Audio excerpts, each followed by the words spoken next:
La nation s'y engage et complicité. On fera.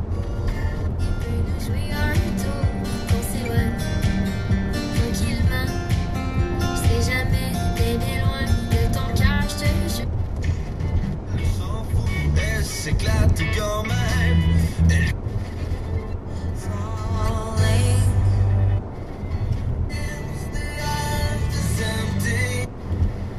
President, it's totally more in.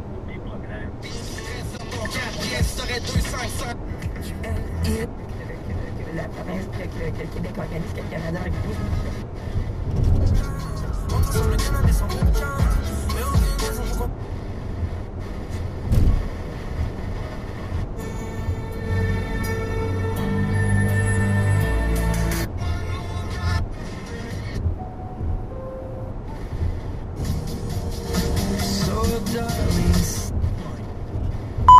Dégagement sur la droite. Et Carantès Lacordaire, camion 43 pieds qui est en panne lui aussi sur l'accotement. Vivez le printemps jusqu'au bout des orteils avec la promo chaussures de Sport Expert jusqu'au mardi 21 mai. Profitez de 20% de rabais sur plus de 300 modèles de chaussures. Détails en magasin. 98.5 Montréal. Attendez-vous à plus. Au 98.5 Montréal. Vous avez des questions? Isabelle a des réponses.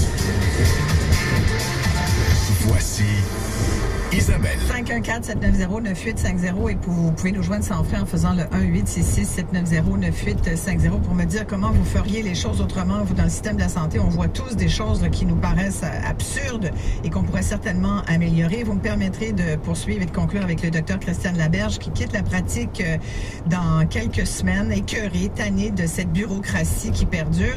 Est-ce que, Christiane, des coups-pressions de 300 millions, ça t'inquiète quand tu vois ça? Ce que tu dis, ouais, ça peut-être qu'on prend le risque. Les gestionnaires, ça va se faire par le travail au jour le jour auprès des patients. C'est ça qui va, ça paraîtra pas, mais tranquillement, d'abord, l'attrition ne sera pas remplacée.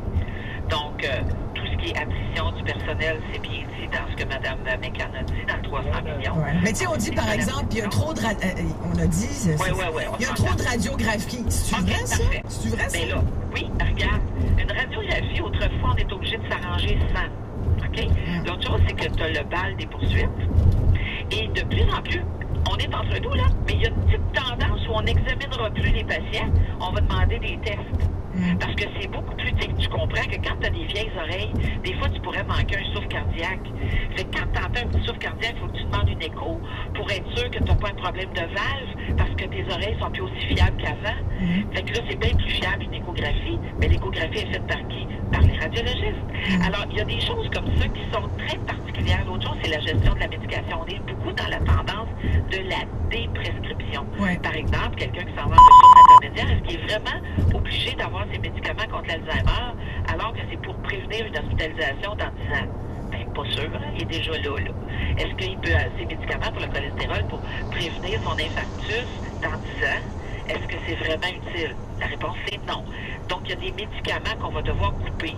Sauf que les compagnies avec des médicaments à 30 000 par année, ben là, moi, c'est pas pareil. Hein? Fait que je vais faire un sociofinancement pour avoir mon médicament.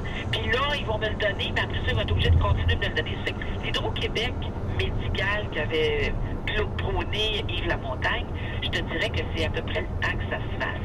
Et la gestion de la médication, c'est toujours dans le « moi, c'est pas pareil », les groupes de pression, les groupes pharmaceutiques, le lobby. Et comme ça, on a des dépenses. Juste, je vais être méchante, lâchez-moi pas des tomates, c'est une réflexion, là, OK? Mais le petit bébé de 25 semaines, 26 semaines, qui pèse en bas de temps, qu'on est à peu près sûr qu'il va avoir un handicap, est-ce que ce petit bébé-là, on donne les mesures de fin de vie ou on met à fond la caisse pour sauver la vie de ce petit bébé-là qui va être handicapé toute sa vie?